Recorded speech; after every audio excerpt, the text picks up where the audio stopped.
Assalamualaikum warahmatullahi wabarakatuh. Waalaikumsalam warahmatullahi wabarakatuh.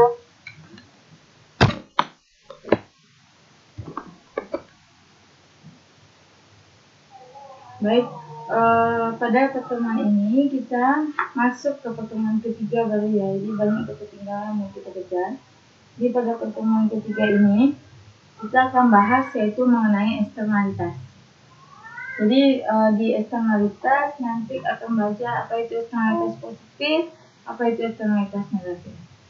Sebelumnya kita ambil absen terlebih dahulu. Dan di Andresta. Hadir, Bu. Oke, benar. Tasya Aura Salsabila. Hadir, Bu.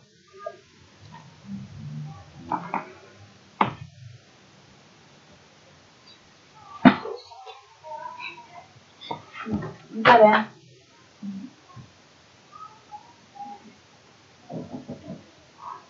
Enggak gila.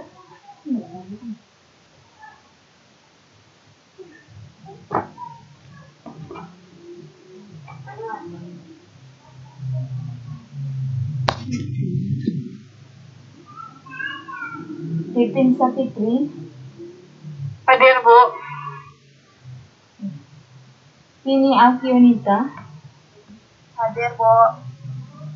Silakan buka layarnya. Yola Fabiani. Hadir, Bu.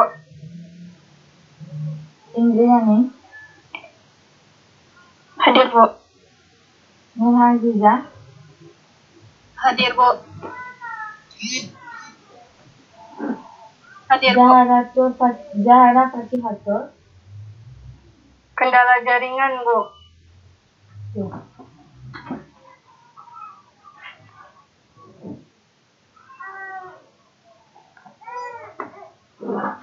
Lailatul Aqsa.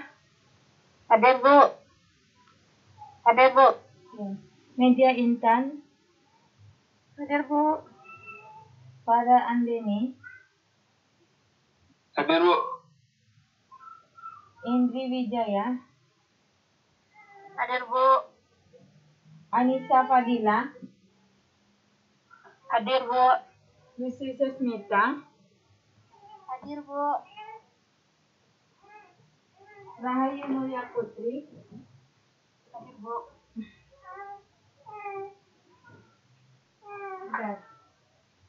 Ahmad Fandi. Hadir, Bu. Ahmad Fandi. Hadir, Bu. Jeffy Ananda. Hadir, Bu. Nurul Latifah. Hadir, Bu. Sri Kafifah. Hadir, Bu. Puja Septi Kolari. Hadir, Bu. Adida Sri Pratama. Hadir, Bu. Tiara Mahesa. Hadir, Bu. Krisnanda Lutfi. Krisnanda. Hadir, Bu. Azahra.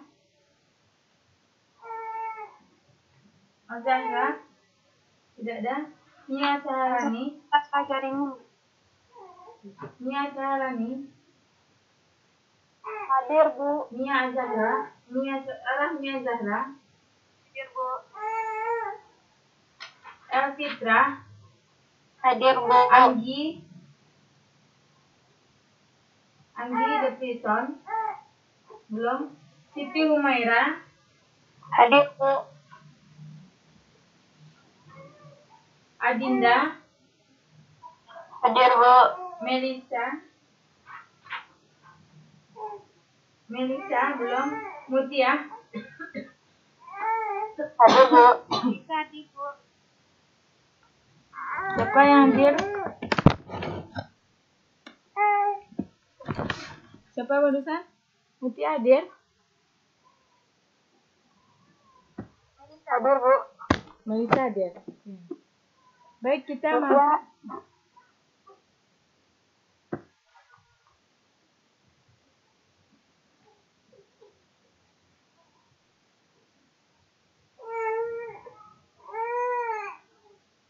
Baik, nanti kita ambil absen lagi ya. yang tidak hadir nanti akan diuji lagi siapa yang belum masuk sampai akhir. Oke, kita masuk yaitu materi di pertemuan ketiga ini yaitu mengenai eksternalitas. Ada yang tahu apa itu eksternalitas? Siapa yang bisa jawab eksternalitas apa? Ada yang tahu tidak apa itu eksternalitas?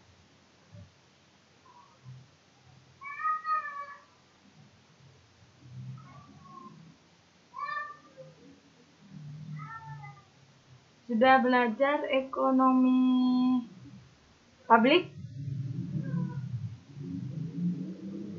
Belum, Bu. Ekonomi perencanaan? Sedang belajar, Bu. Oke, baik. Kita mulai saja ya. Jadi eksternalitas itu apa? Mungkin kalau saudara sering mendengar eksternalitas, kemudian kegagalan pasar. Nah, eksternalitas itu merupakan an externality is a cost of a benefit imposed upon someone by action taken by other. Jadi eksternalitas adalah suatu biaya atau manfaat yang diperoleh oleh seseorang akibat dari aksi yang dilakukan oleh yang lainnya. Jadi biaya atau manfaat yang dikenakan kepada seseorang akibat dari apa? Yaitu kegiatan atau aksi yang dilakukan oleh yang lain. Jadi bisa dia berupa biaya, bisa berupa manfaat. Jadi the cost or benefit is thus generated externally to that somebody. Jadi biaya atau manfaat dengan demikian itu dihasilkan secara eksternal untuk seseorang itu. Jadi biaya manfaat itu dihasilkan secara eksternal, bukan di luarnya. Jadi an externally imposed benefit is a positive externality, and externally imposed cost is a negative externality. Manfaat yang dikenakan secara eksternal itu dikenal dengan eksternalitas positif, sedangkan biaya yang dikenakan secara eksternal secara eksternal itu adalah eksternalitas negatif. Jadi ada biaya, ada manfaat. Jadi yang melakukan eksternalitas itu adalah dampak atau manfaat yang diterima oleh pihak ketiga, seperti itu. Jadi bukan dia yang melakukan orang lain, dia terkena dampaknya gitu. Apa contohnya coba? Contoh eksternalitasnya. Ada yang bisa memberikan contoh dulu? Ayo. Apa contohnya itu? Pencemaran lingkungan, Bu. Pencemaran lingkungan.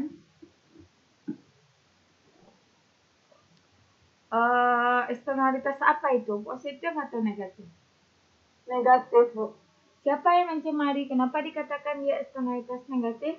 Siapa yang melakukan? Yang melakukan itu misalkan pabrik misalkan, Bu. Nah, yang terkena dampaknya itu masyarakat yang tidak terlibat dalam produksi. Jadi masyarakat itulah yang pihak ketiga nih. Oke.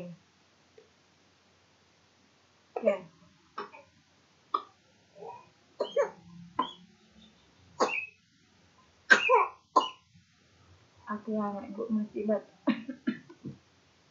Ya, jadi contohnya salah satu adalah pencemaran lingkungan yang diakibatkan oleh kegiatan produksi yang dilakukan oleh perusahaan. Jadi lingkungan akan terkena dampak di sini. Jadi ini termasuk eksternalitas positif atau eksternalitas negatif kalau pencemaran? Negatif, Bu. Oke. Apalagi yang lain yang bisa menjawab contohnya eksternalitas?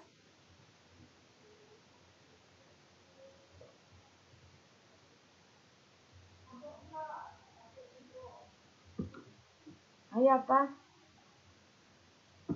Contohnya lagi eksternalitas. Ini banyak yang tidak buka kamera, ingat ya. Ini cek satu persatu ya. Hujan asam, Bu. Apa? Hujan asam, Bu. Bagaimana maksudnya kalau hujan asam? Itu kan dilakukan oleh orang lain, tapi kita kena dampaknya gitu. Jadi hujannya itu airnya udah terkontaminasi sama buat kimia gitu Bu. Oke. Oke. Siapa barusan nih? Siapa barusan ini yang jawab? Iya Sarani Bu. Oke.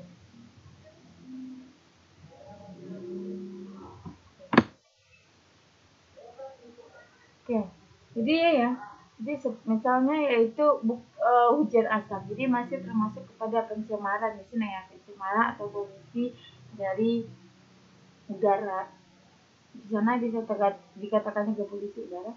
Jadi dengan jadi asam yang disebabkan karena tercampurnya zat-zat kimia itu berdampak kepada orang yang tidak melakukan kegiatan itu. Nah ini kalau sudah terkena ujar asam maka ini akan menjadi penyakit yang sangat serius seperti infeksi pernapasan akut, infeksi paru-paru, dan ini akan susah disembuhkan. Makanya ini termasuk kepada eksternalitas negatif. Kalau yang positif contohnya apa? Reboisasi. Reboisasi. Nah, bagaimana kalau reboisasi maksudnya? Maksudnya itu gini Bu, jadi ketika dilakukan reboisasi itu, masyarakat yang tinggal di daerah sekitar itu bisa menerima manfaatnya itu berupa misalkan lingkungannya itu lebih segar, kemudian terhindar dari banjir atau longsor gitu. Oke. Lanjut apa lagi contoh yang lain?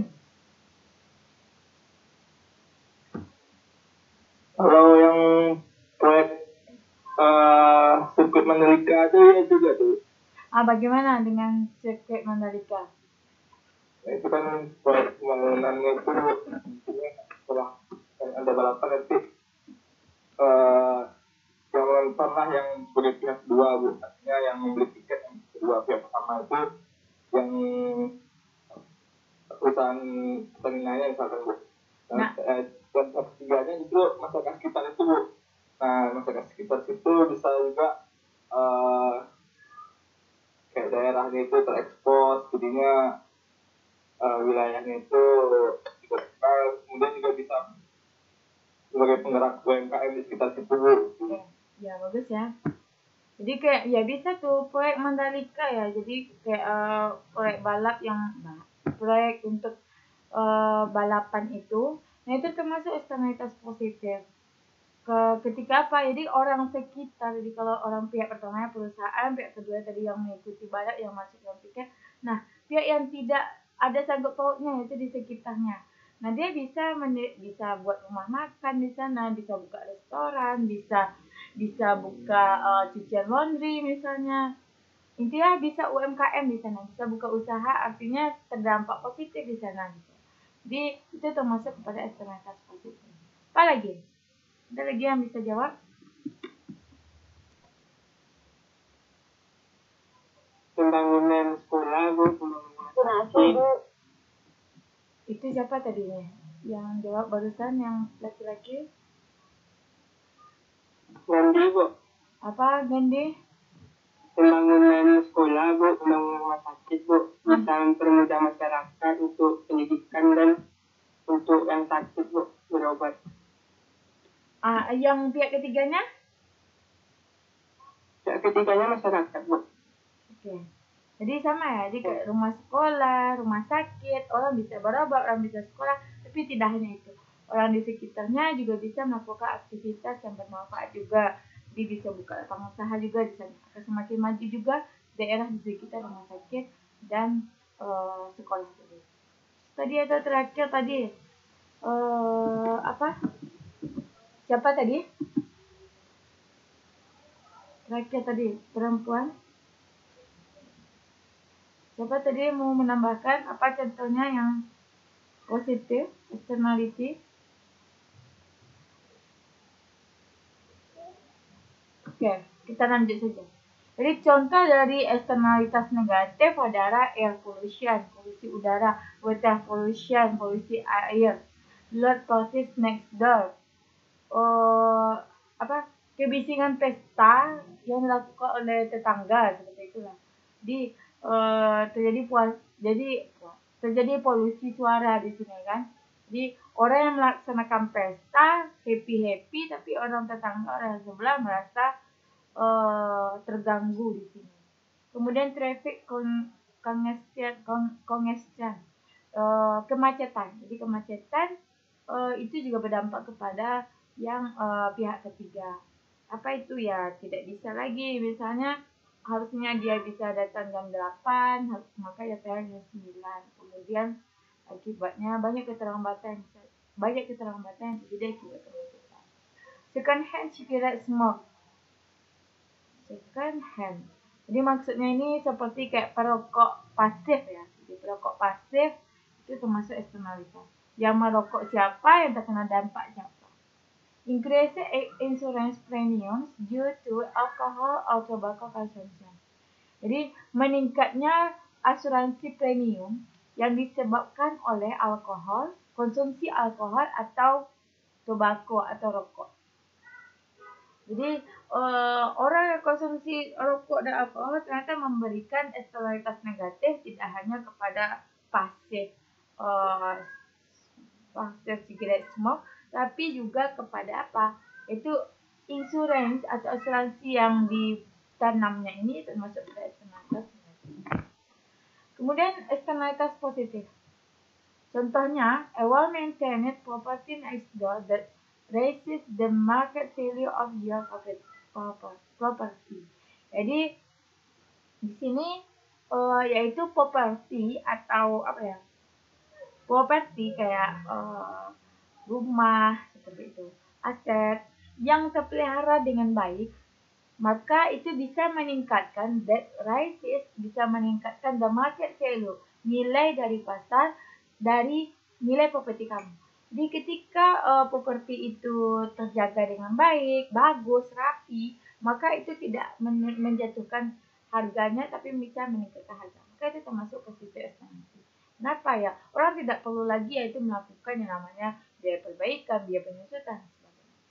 Kemudian yaitu a pleasant cologne or skin worn by the person sit next to you.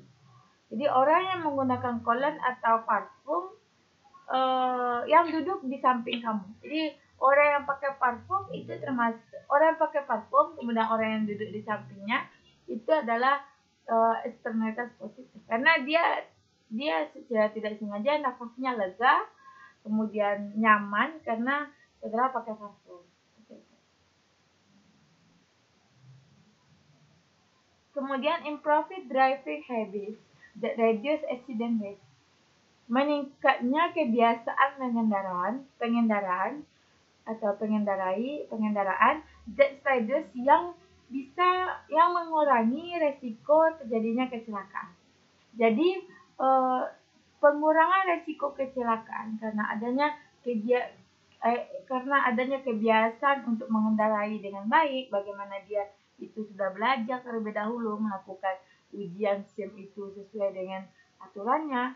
Nah, ini bisa mengurangi resiko dari terjadinya kecelakaan. Kemudian a scientific advance. Kemajuan dari scientific, ilmu. Jadi kemajuan dari ilmu pengetahuan. Itu juga termasuk kepada positif eksternalitas. Sampai sini ada yang mau bertanya?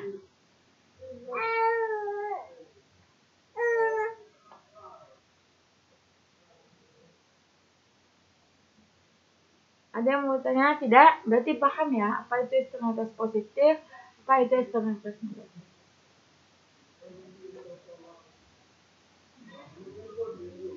Nah, selanjutnya yaitu kita masuk nih.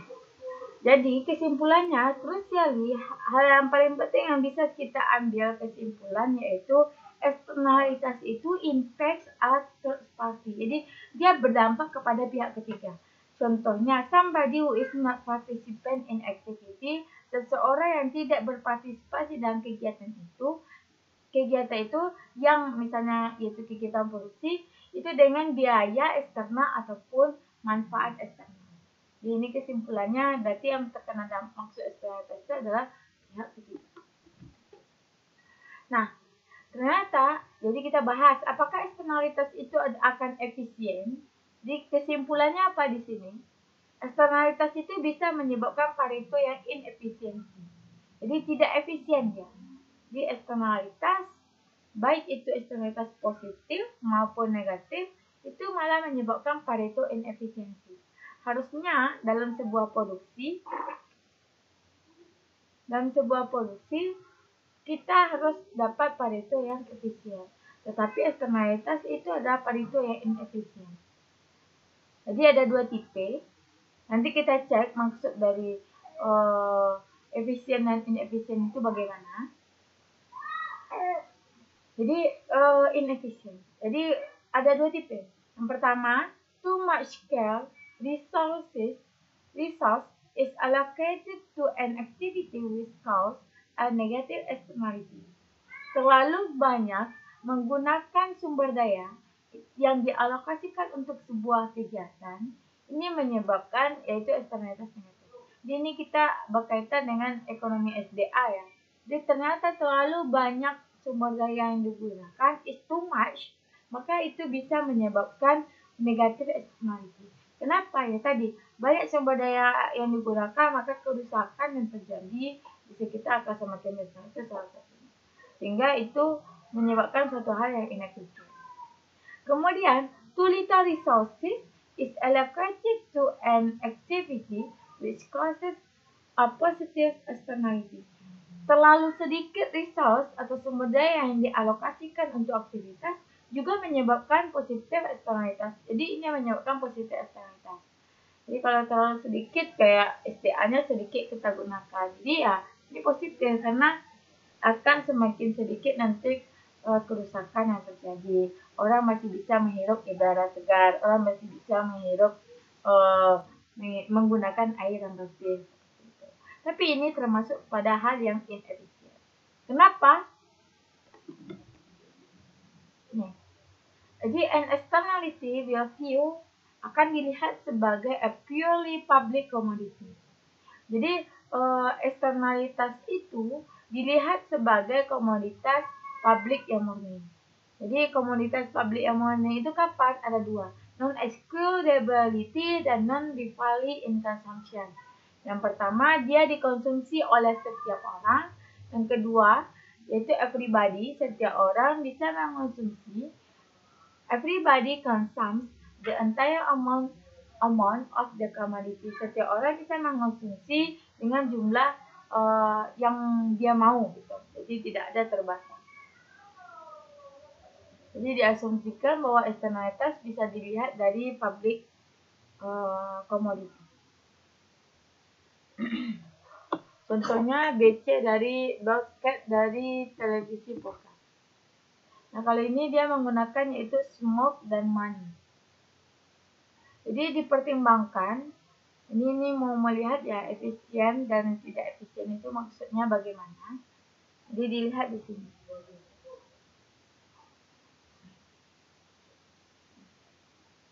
Jadi kita mempertimbangkan bahwa ada dua agen, yaitu ada agen A dan B. Jadi ada dua ya, A dan B. Yang mana juga terdiri dari dua komoditas, yaitu money dan smoke. Money satu, smoke satu. Rokok satu. Nah, untuk agen A, for agen A,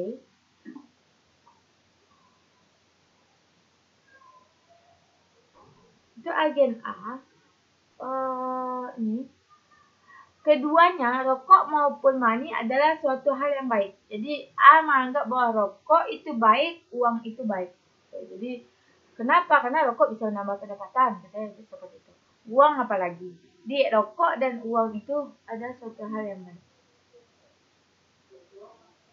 Kemudian B, money is a good but smoke is a bad. Jadi dia menganggap bahwa uang itu baik, sedangkan rokok itu tidak baik. Nah, ini asumsinya bahwa smoke is a purely public commodity. Jadi suatu public komoditas yang murni. Jadi makanya kita mau lihat externality. Efisien atau tidak, karena diasumsikan bahwa smoke is a purely public commodity.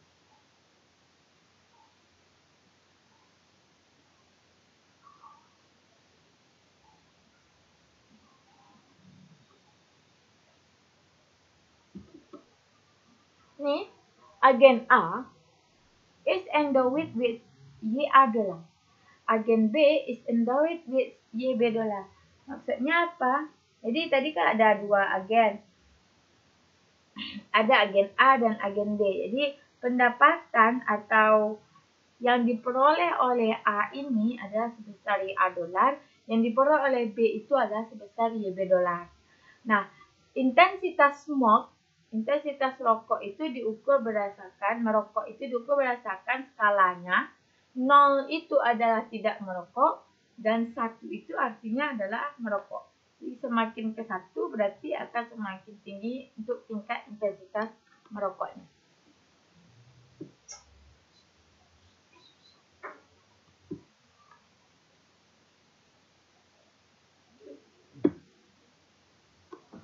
Nah, ini untuk gambar A. Tadi gambar A apa? Kita cek lagi nih.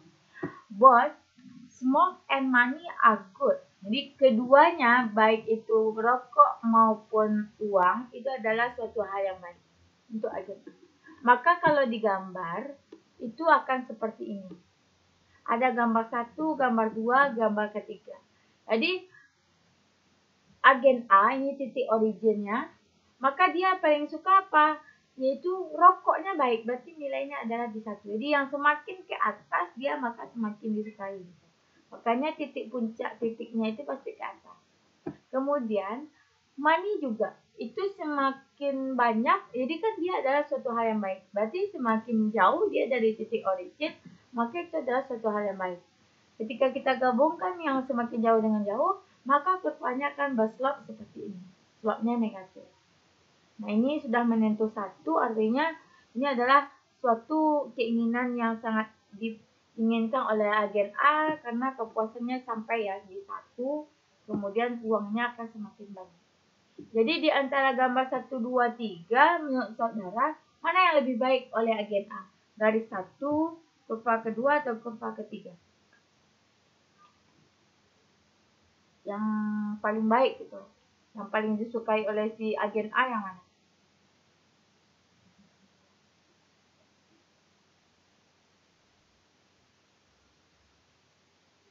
Ayo, jawab.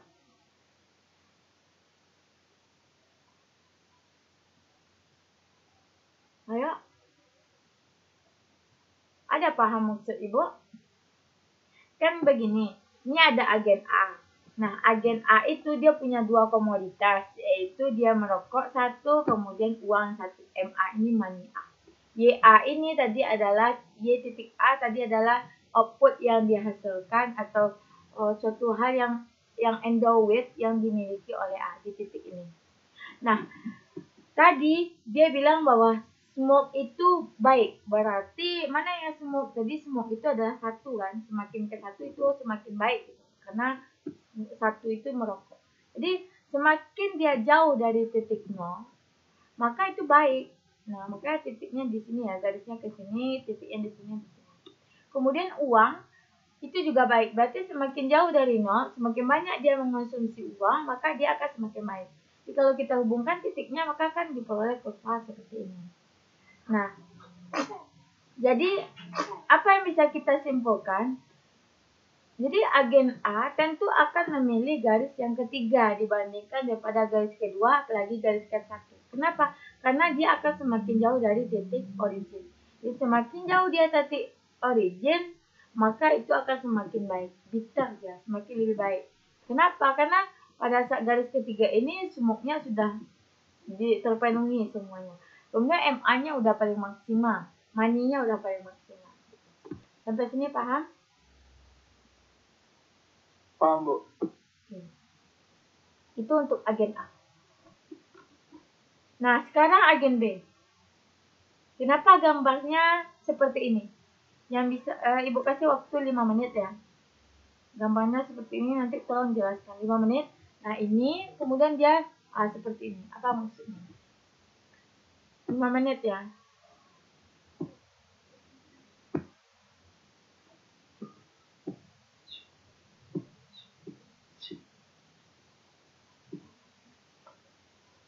Bapak? Enggak. Ya, nah itu tuh.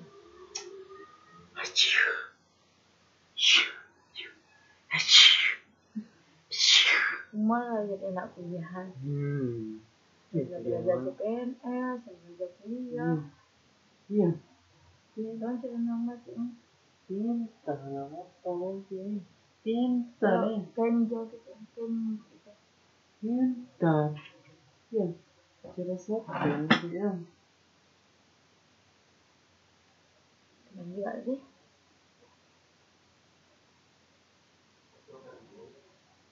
Iya mau harusnya mau ganti.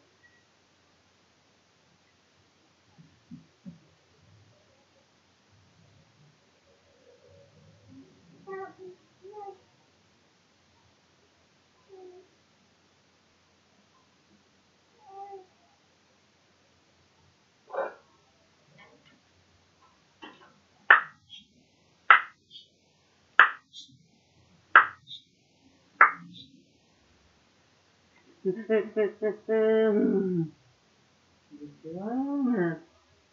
Makan aja. Dadah, Assalamualaikum. Ibu padahal telang-telang gitu. Boleh. Ini mana lengan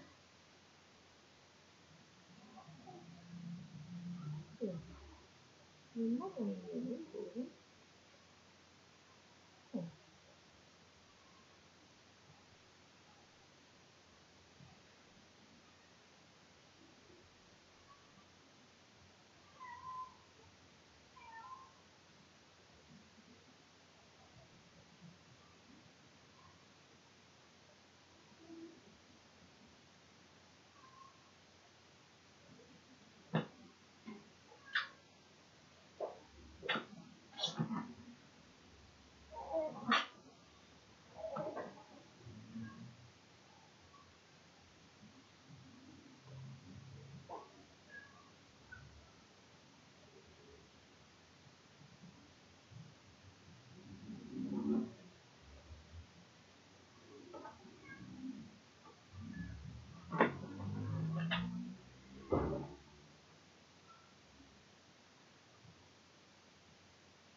Oke, ada yang bisa jawab kenapa? Nah ini untuk yang agen B, apa maksudnya ini?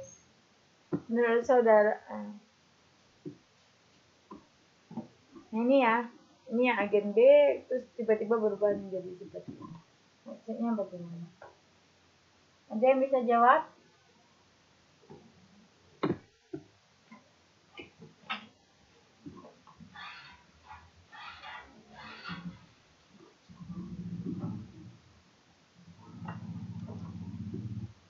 Ayo, ada yang bisa jawab ini?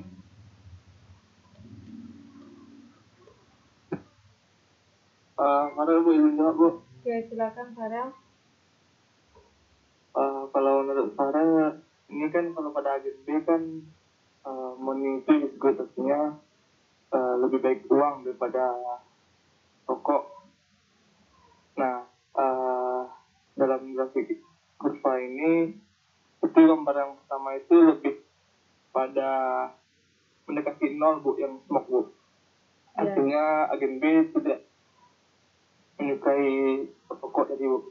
Dan pada gambar kedua pun lebih dekat lagi pada nol, dan gambar ketiga juga dekat pada nol. Yang mana pada ujungnya yang satu lagi itu menunjukkan bahwasanya hampir mendekat satu pada yang uang gitu. Oke. Mungkin itu daripada Bu. Oke, ada lagi yang mau menambahkan dulu? Ada? Oke. Jadi yang disampaikan Farel ada mungkin direvisi sedikit ya, tapi sudah cukup bagus. Jadi agen si B ini mengatakan bahwa rokok is a bad. Jadi rokok itu buruk. Berarti dia lebih suka 1 atau 0? Dia pasti lebih suka 0. Makanya titiknya, nah ini pasti akan mendekati 0. Ya kan? Dia akan mendekati 0.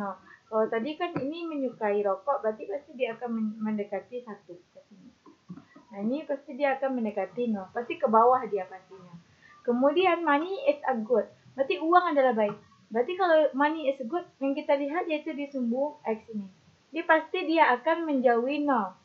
Nah, berarti ya pasti dia akan bergeser ke sini gitu. Biasanya akan semakin jauh kan, semakin jauh dari 0 berarti semakin disukai. Nah, berarti di sini misalnya ini A, ini B, ini C, berarti yang disukai apa? Pasti lebih disukai yang C gitu. Jadi kalau kita hubungkan garisnya maka akan membentuk kurva yang berbentuk seperti cembung. Jadi biternya itu adalah apa? Itu ketika dia menjauhi angka 1. Ketika menjauhi rokok. Jadi agen B itu pasti dia akan menjauhi rokok. Ini maksudnya apa?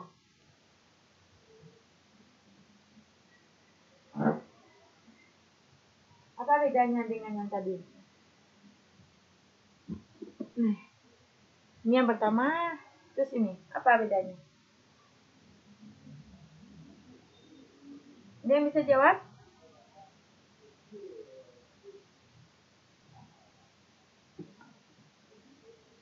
Ibu pilih lah ya kalau diam-diam saja seperti ini.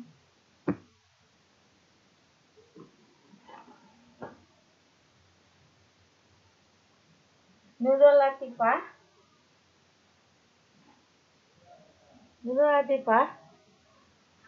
Tidak hadir.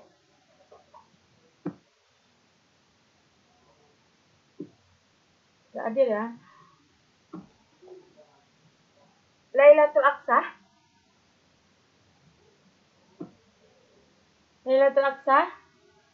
Hadir, Bu. Kenapa di off nih kameranya?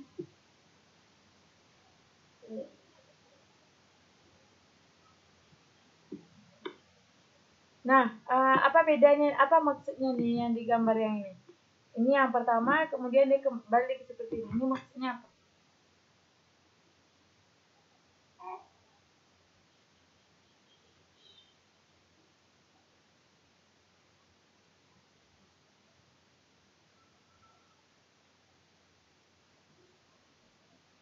Ini yang kamera yang ditutup ini tidak kuliah atau bagaimana?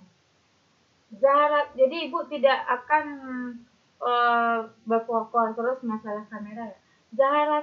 Zahra Fatihatul tidak hadir. Zahra tidak hadir. Oke. Apaan, Bu? Kata Zahra dia halang jaringan katanya tadi, Bu. Tasya Aura Salsabila. Ya, Bu. Oke, Tasya. Nah, apa maksud dari gambar yang kedua ini? Menurut saudara?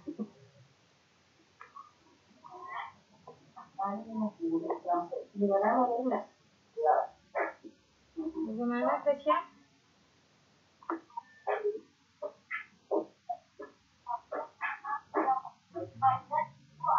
Ini yang pertama nih. Ini yang pertama, ini yang kedua. Apa? Ada yang bisa bantu Tasya?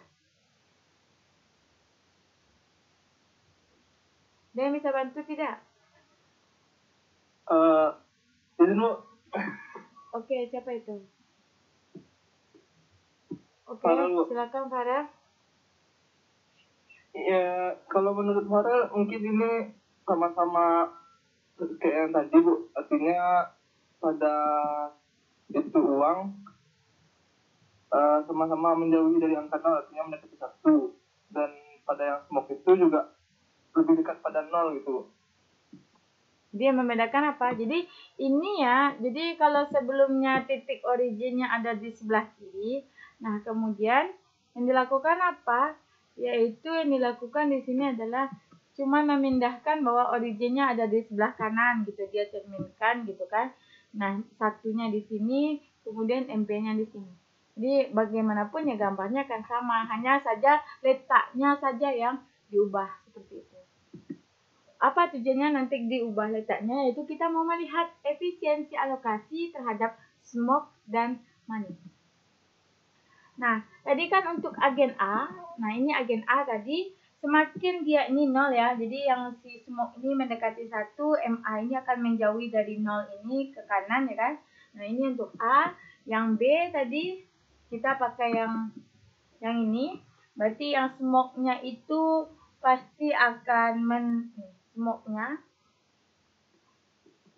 akan mendekati 0. Jadi smoke akan mendekati 0. Kemudian yang ini buangnya akan menjauhi MB gitu, karena semakin lebih baik. Jadi nah ini yang dipakai. Jadi kita pindahkan yang agen A dengan agen B ke dalam satu grafik. Di sini ada YA dan YB tadi yang dimiliki oleh A, ini YB ya. Kemudian tadi juga ada YA ini. Nah, kalau kita putar, nah ini berarti ini ada si YA, ini yang YB. Jadi panah ini ya, sampai ke panah ini punya si MA, dari 0 OB ke MB ini punya si B. Seperti itu. Bentar ya.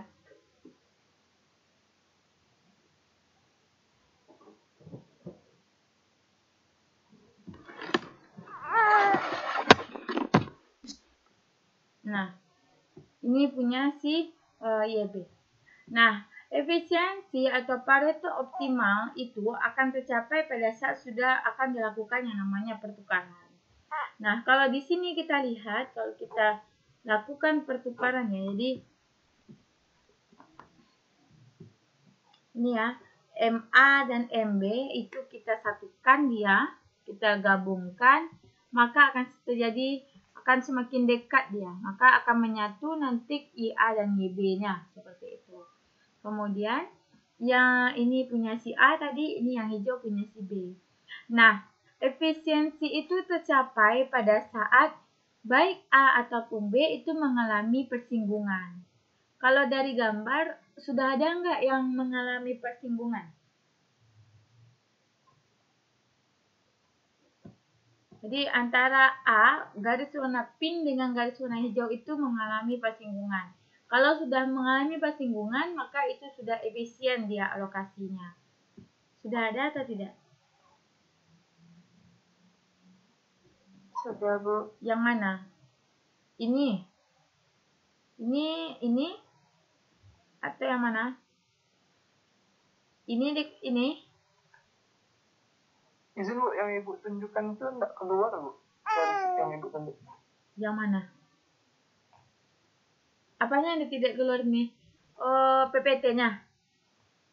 Bukan Bu, yang apa? Yang kayak pen Ibu itu. Kursor Ibu Bu. Kursor Ibu enggak jalan? Iya, Bu. Oh.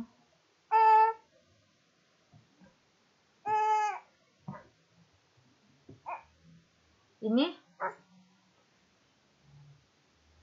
Masih belum, Bu. Logo. Kok tidak keluar dia ya?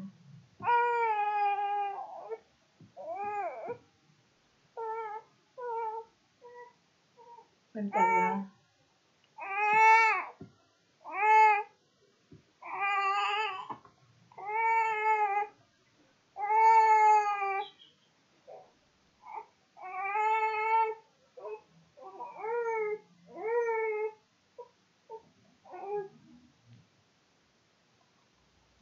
Kenapa tidak keluar dia ya? Ini masih belum? Masih, Bu. Belum kelihatan.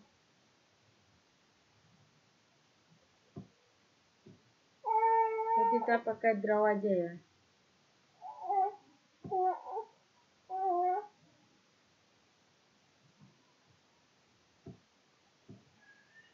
Ini?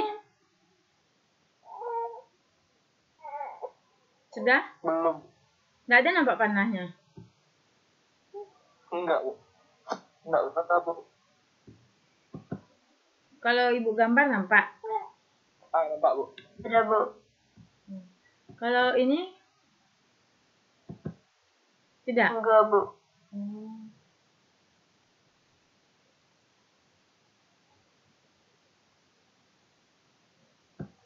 Oke. Ini nampak? Nampak Bu. Nampak berarti ya. Nah, menurut saudara titik-titik ini, nih titik A, B, C, D, ini bersinggungan atau tidak maksudnya?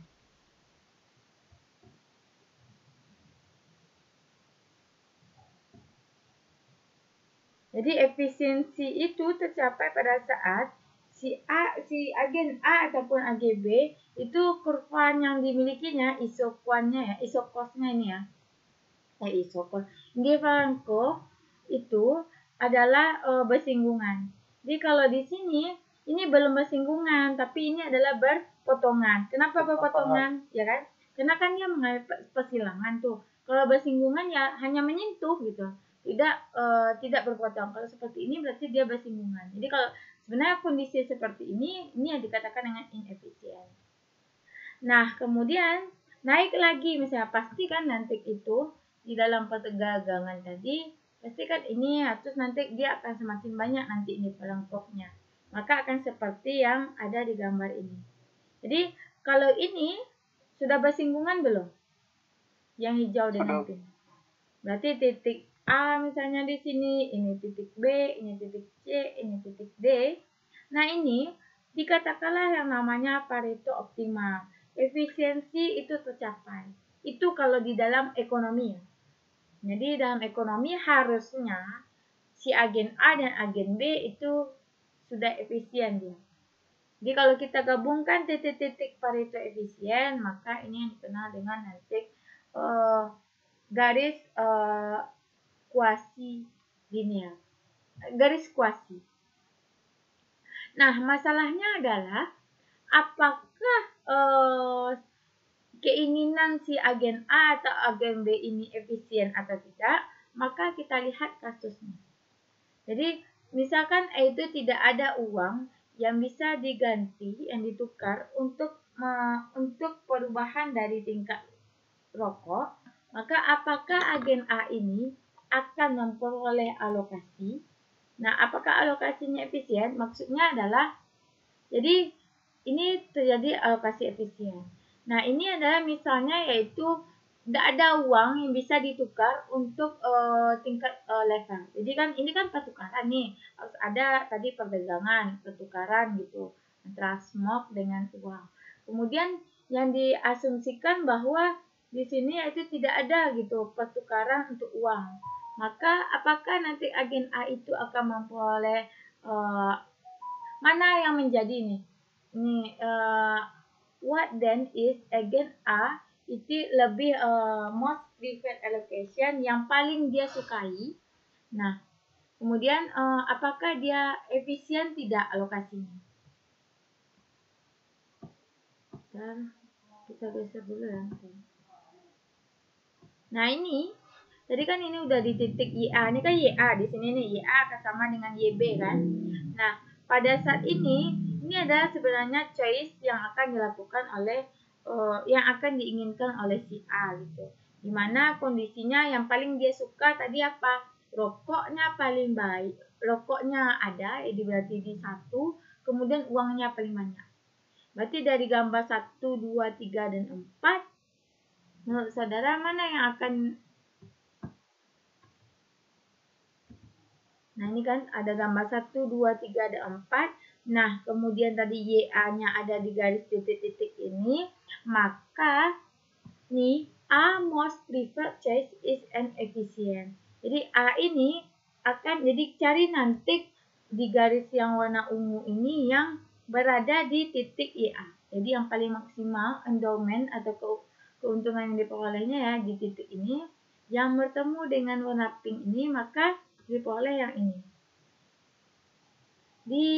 Semakin dia jauh dari 0, kemudian smoke-nya itu sudah 1, kemudian uangnya sudah jauh dari 0, ini uangnya itu semakin jauh. Nah, ini adalah suatu kondisi yang diinginkan oleh si A.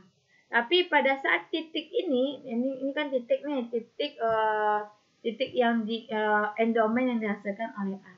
Pada saat titik itu, pertukaran dari si uang yang agen B itu yang warna hijau itu berada di sini.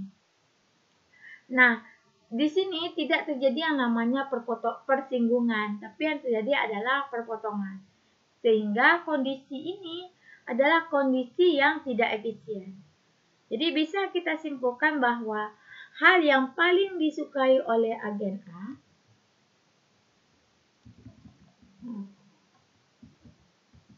Nah, hal yang paling disukai oleh agen A yaitu merokoknya banyak dan uangnya banyak, ya kan? Merokoknya satu, kemudian uangnya itu akan semakin banyak atau lebih baik. Maka jadi ini ya, preferred choice yang paling dia sukai itu menyebabkan terjadinya inefisiensi. Artinya apa? Itu terjadi yaitu eksternalitas gitu. Jadi ada suatu hal yang inefisien di sini. Nah, kalau misalnya ini lagi tidak ada uang yang bisa ditukar untuk tingkat rokok. Nah, bagaimana dengan agen B gitu? Apakah dia efisien? Nah, ini sama. Jadi choice B itu kan ini YB tadi nih. Kalau dari gambar ya. Nah, ini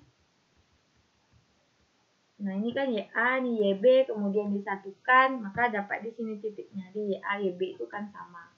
Nah, kemudian yang terjadi yaitu kita mau lihat yang si B. Jadi keinginan si B itu kita cari yang berada atau yang menyangkut di yang ada garis hijau yang ada di titik ini. Titik-titik ini. Nah, ternyata yang ada di titik-titik ini adalah yang warna hijau yang ini. Pada saat itu, garis warna hijau punya si B itu tidak bersinggungan dengan garis yang dimiliki atau indifferent curve yang dimiliki oleh agen A. Dia hanya berpotongan di sini. Sehingga bisa dikatakan bahwa hal yang disukai, yang paling disukai oleh B, apa tadi yang paling disukai B? Yaitu smoke-nya itu 0. Nah, ini kan terlihat nih smoke-nya 0, sedangkan uangnya pasti akan jauh dari, nah ini kan semakin ke kanan tuh. Maka berarti uangnya semakin lebih baik. Jadi pada saat smoke-nya 0, kemudian uangnya itu baik, good, maka di sini atau artinya B itu pilihan yang dia sukai, itu malah menyebabkan terjadi apa? Inefisiensi. Kenapa? Karena berada bukan di garis ekuasi tadi. Bukan berada di garis alokasi yang efisien tadi, tapi dia berada di titik ini, titik perpotongan. Jadi bisa kita simpulkan apa? Jika A dan B tidak melakukan perdagangan uang untuk mengubah, jadi tidak ada ya pertukaran uang di sini. Jadi tidak ada uang yang dikeluarkan gitu untuk mendapatkan apa yang diinginkan, maka terjadi yang namanya inefisiensi. Jadi kan ini si A ini ya dia tidak mau mengeluarkan uang, ya udah berarti terjadi inefisiensi. Ya, pada saat si B yang ingin bertahan untuk mengikuti keinginannya, maka juga terjadi yang namanya inefisiensi. Jadi kesimpulannya apa? Jika A dan B tidak bisa melakukan perdagangan uang untuk menukar intensitas merokok, maka outcome itu adalah inefisien. Jadi akan ada yaitu too much smoke. Jadi akan ada banyak merokok untuk pilihan si A yang paling dia sukai, dan juga akan ada sedikit smoke untuk pilihan B yang disukai. Gitu. Nah, kemudian Ronald Coase itu menyatakan bahwa masalah eksternalitas itu menyebabkan inadequacy specification. Jadi itu bisa menyebabkan suatu hal yang tidak bisa dibenarkan ya. Jadi tapi itu bisa diatasi dengan adanya property rights, hak kepemilikan. Dan konsekuensinya apa? Yaitu dengan adanya ketidakhadiran pasar dalam perdagangan itu bisa menyebabkan internalized external cost or benefit. Jadi bisa menyebabkan biaya atau manfaat. Jadi penyebab produser dari adanya eksternalitas itu dikenal dengan internalizing the externality.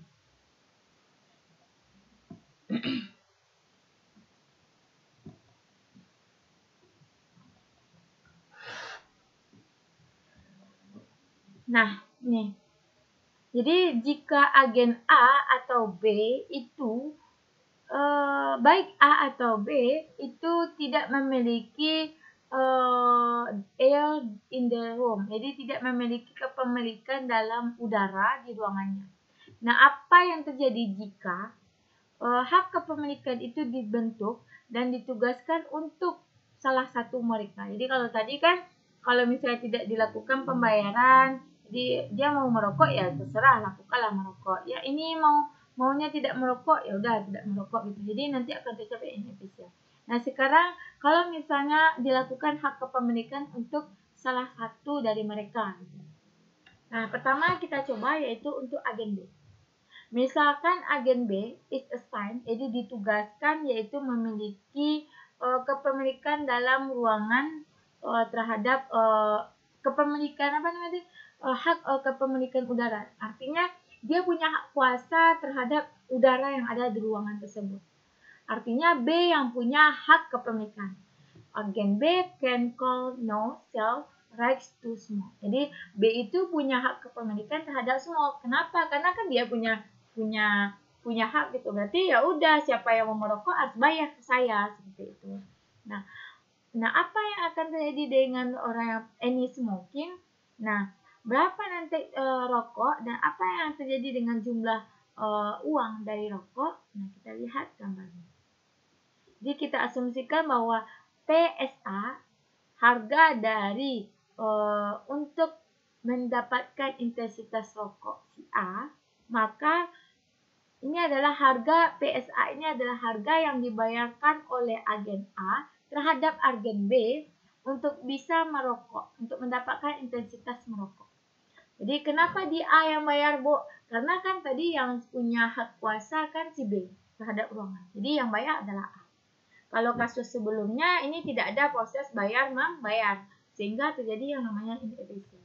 Nah sekarang diasumsikan ada hak kepemilikan, sehingga kalau yang punya hak berarti dia berhak mendapatkan uang dari yang tidak punya hak. Nah sekarang si B punya hak kepemilikan udara, maka jika A mau merokok maka harus bayar. Nah ini tadi adalah apa? Ini adalah kepemilikan yang dimiliki oleh si B. Kenapa yang di warna hijau ini kan inefisien yang si B ya? Karena pada saat itu di titik ini smoke-nya sudah 0, sedangkan uangnya lebih banyak. Nah ini adalah kepemilikan yang punya si B. Kemudian B punya hak yang sangat penuh untuk udara.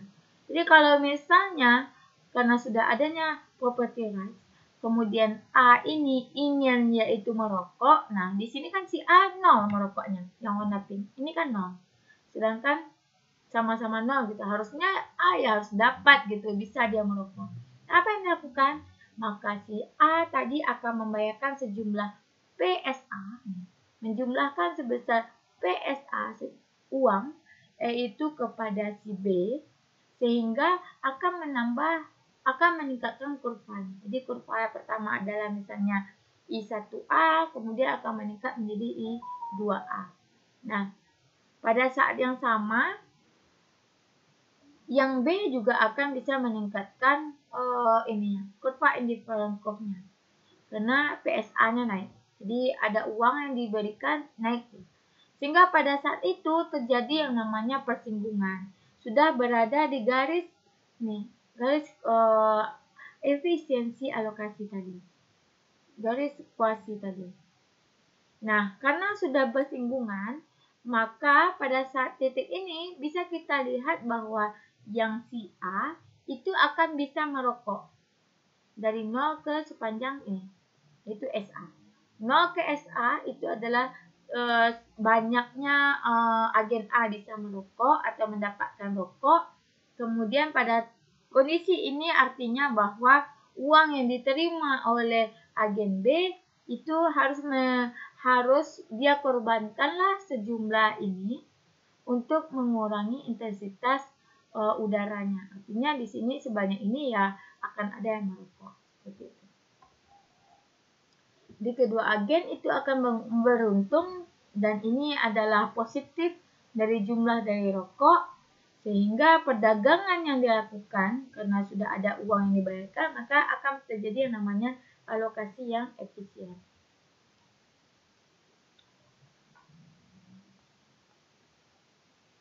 Nah, kita lihat lagi yang kalau misalnya agen A yang punya hak kuasa dalam kepemilikan udara.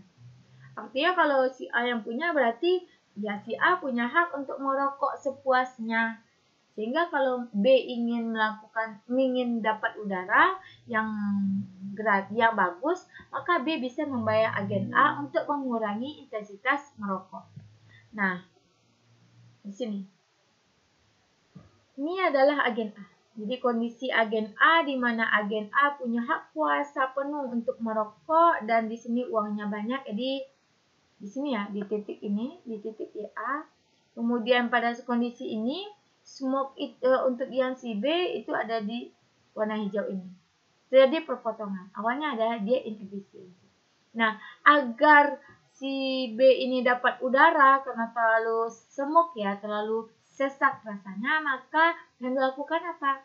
B yang mengasih uang kepada A untuk bisa kurangi merokok. Nah, dikasihlah uang kan?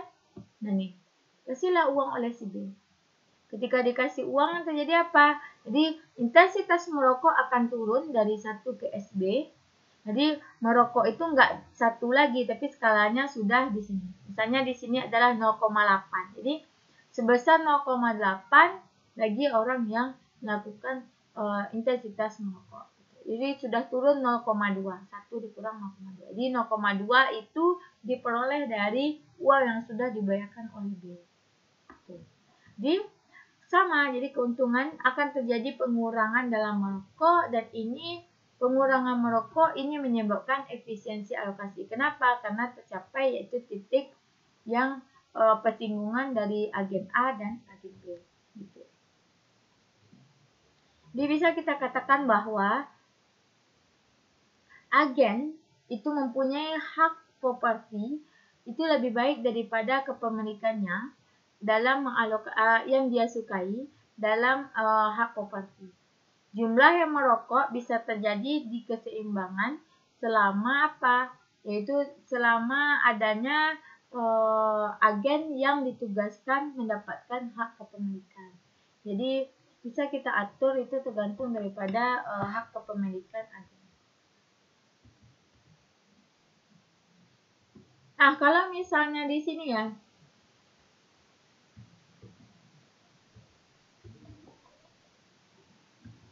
kalau di sini agen A maupun agen B itu melakukan pembayarannya, jadi dia tukarkan pula lah sejumlah uang untuk si A untuk bisa si A ya memberikan uang kepada B, kemudian B juga memberikan uang kepada A, maka yang terjadi apa? Maka terjadilah 2 titik ini.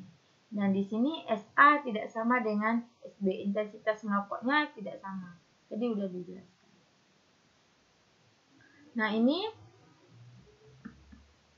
kalau tadi ini tidak sama, kemudian nah adakah kasus bahwa itu adanya jumlah rokok itu terjadi sama dalam keseimbangan?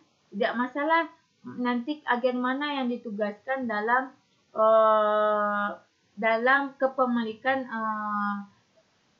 kepemilikan udara di ruangan. Maka pada saat itu kalau tidak tahu ya yang mana yang jadi kepemilikan, maka akan tercapai yaitu keseimbangannya sejajar. Jadi jumlah intensitas merokok dan yang tidak merokok itu sama gitu. Karena dia akan membayar sejumlah uang sehingga nanti SA-nya akan sama dengan SB. Jadi titik 2 ini nanti akan membentuk sebuah garis linear. Jadi maka dikenal dengan quasi linear in money. Jadi kedua agen preference must be quasi linear in money. Jadi uangnya itu adalah M ditambah Fs.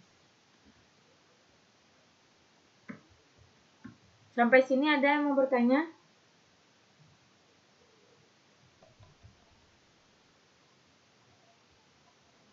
Paham ya? Nanti kalau disuruh buat gambarnya pas ujian, saudara harusnya udah bisa karena ibu jelaskannya, ibu rasa sudah berulang dan sudah cukup detail. Kemudian ini adalah cost theorem. Cost theorem itu mengatakan bahwa jika seluruh agen itu memiliki preferensi dalam quasi linear dalam uang, maka efisiensi level terhadap eksternalitas itu adalah degenerate dari produksi yang tidak punya hak properti. Maksudnya adalah tadi, jadi kalau tidak punya hak properti maka akan terjadi yang namanya ini preferensi yang quasi linear. Tingkat kesukaannya itu quasi linear. Nah, kita lihat yaitu sekarang adalah eksternalitas production. Eksternalitas yang diakibatkan dari produksi. Jadi di sini diasumsikan bahwa tadi ya contoh eksternalitas tadi temannya bilang bahwa pencemaran, Bu. Jadi misalnya perusahaan membuat sebuah usaha kemudian akan terjadi pencemaran lingkungan. Itu termasuk eksternalitas. Eksternalitas apa? Negatif. Nah, ini contohnya yaitu steel mill di pabrik baja itu memproduksi baja dan polusi. Jadi tidak hanya baja yang bisa dihasilkan oleh perusahaan tapi juga polusi. Sehingga polusi ini akan berdampak terhadap apa? Nearby fishery. Perusahaan ikan yang terdekat di sana. Kenapa? Kan ada polusi di sana. Nah, sehingga kedua perusahaan itu adalah pengambil harga. Misalnya, yaitu PS ini adalah harga pasar untuk baja, PF adalah harga pasar untuk ikan.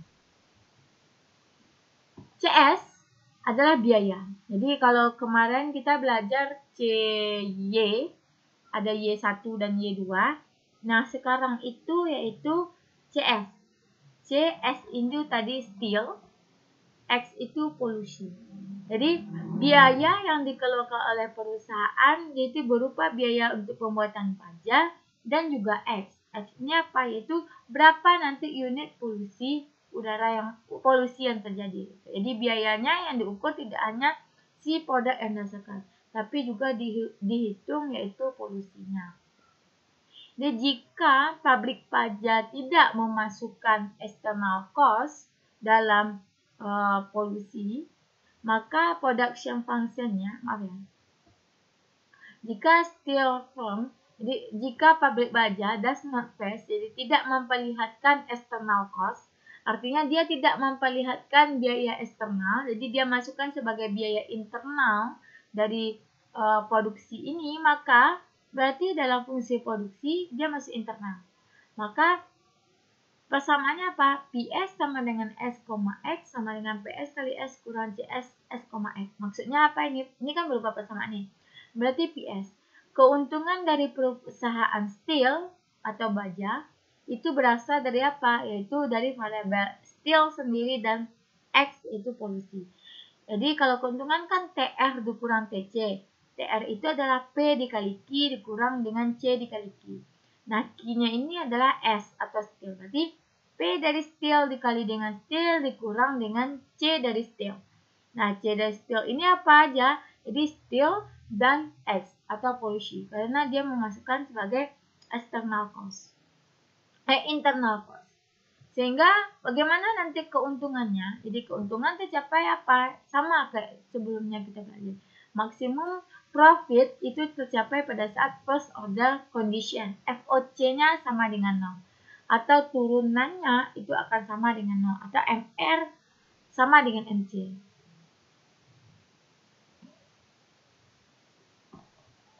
Nah, kalau ini diturunkan terhadap S, berarti kita turunkan dulu ya. Berarti di sini apa? Do PS terhadap S, kita turunkan terhadap S. Maka nanti kita peroleh PS sama dengan DCS, jadi biaya itu diturunkan terhadap X, dan 0 akan sama dengan turunan biaya terhadap X. Nanti penjelasan angka ini akan Ibu jelaskan di drawing ya. Nanti biar saudara paham asalnya dari mana. Nah, jadi harga yang ditetapkan oleh perusahaan itu yaitu itu berasal dari apa? Marginal production cost. Ini kan marginal production karena turunan dari cost. Turunan dari biaya berarti adalah marginal cost, marginal production cost. Jadi marginal biaya itu adalah harganya. Jadi P itu sama dengan MC. Jadi kalau di dalam pasar itu kayak pasar persaingan sempurna karena P itu sama dengan MC. Nah, kalau tadi itu adalah pada saat kondisi di mana dia memasukkan biaya polusi itu dalam kondisi yang eksternal. Nah, kalau ini adalah pada saat tingkat di mana perusahaan memasukkan biaya produksi internal dalam sebagai si polusi. Jadi berapa nanti biayanya? maka kita turunkan terhadap polusi. Nah, ini biaya internal ya. Nah, hal yang bisa kita lihat apa? Marginal cost itu terhadap polusi itu akan semakin meningkat. Maksudnya apa di sini? Semakin misalnya kita perkecil nanti biaya yang dikeluarkan untuk polusi, marginal cost-nya kita turunkan, maka polusi akan semakin reduction, akan semakin meningkat. Jadi, kalau mau memperkecil biaya, berarti akibatnya adalah polusi akan semakin meningkat. Tapi kalau mau perbesar biaya, berarti polusi akan semakin turun. Nah, itu akan dipilih nanti oleh si perusahaan. Nah, jadi ini adalah marginal cost terhadap polusi, jadi peningkatan dari polusi. Marginal cost-nya negatif. Negatif DCS S, X terhadap DS. Nah, apakah marginal benefit terhadap steel itu akan dapat mengurangi polusi? Nah, jadi dia akan bisa mengurangi selama turunan ini akan sama dengan mungkin untuk cara ini adalah contohnya ya. Di misalnya biaya adalah sebesar S kuadrat tambah S kurang 4 kuadrat dan harga adalah 12. Maka kalau misalnya kita turunkan berarti apa? Berarti ini kan ini adalah P dikali. Kalau mencari P berarti kan P dikali Q. P-nya 12, Q-nya adalah S, berarti 12 dikali S. Dikurang dengan biaya ini, berarti dikurang dengan S kuadrat. Nah, ini karena dikurang, maka yang tambah ini menjadi kurang. Kurang dengan S min 4 kuadrat. Kemudian kita turunkan dia terhadap S. Kalau kita turunkan terhadap S, berarti apa tinggal? Ini 12 dikurang dengan 2S. Nah, kemudian yang ini, dan 0 itu adalah min 2. Nih, 2 dikali min 2 terhadap X dikurang dengan 4. Jadi, kalau untuk X itu harus sama dengan kan dengan 0. Maka kita peroleh berapa S di sini, yaitu 6. Jadi kita perolehlah S atau output yang dihasilkan untuk mendapatkan profit maksimum adalah 6. Dengan profit maksimum 6, maka marginal cost untuk perusahaan itu berapa? Yaitu X bintangnya adalah 4. 6 dikurang ini kan sama dengan 0. Berarti nanti berapa X? Berarti X sama dengan min 2X dikurang dengan 8. Itu sama dengan 0. Berarti X akan sama dengan min 8 kita bagi min 2, maka hasilnya adalah 4. Sehingga perusahaan akan mengalami keuntungan yaitu kapan? Ya udah masukkan nilainya, maka dapatlah keuntungan perusahaan adalah sebesar $36. Nah, ini yang untuk fishery, untuk yang ikan.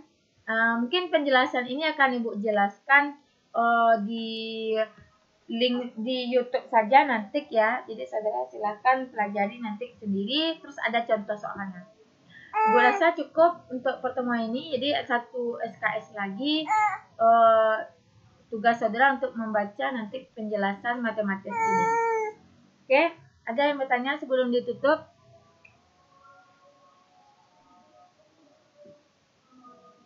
Tidak? Tidak ada? Jadi Ibu asumsikan saudara paham ya. Berarti kita tutup saja.